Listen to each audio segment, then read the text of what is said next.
আসসালামু আলাইকুম রহমতুল্লাহ। আমার সাথে এখন আছেন ইব্রাহিম ভাই। উনি কতদিন আগে আবেদন করেছিলেন, কতদিনের মধ্যে ভিসা পেলেন, কতদিনের মধ্যে আইডি কার্ড পেলেন। আজকে ওনার হাতে আইডি কার্ড এই মুহূর্তে আমরা একটু দেখি।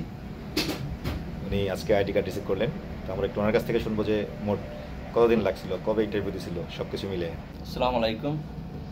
আমি গত মাসে 20 তারিখ ক্যান্সেল হয়েছিলাম এবং সেই দিনে আমি ভিসার জন্য অ্যাপ্লাই করছি।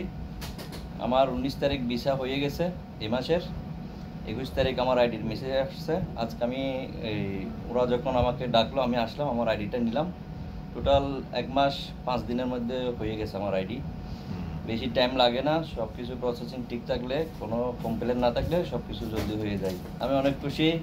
এরপরে গাড়ির জন্য প্রস্তুতি নিচ্ছি ইনশাল্লাহ আর কি। ইনশাল্লাহ এখন আসলে একদম ফাঁকা সময় চলতেছে, খুব দ্রুত প্রসেসগুলো হইতেছে।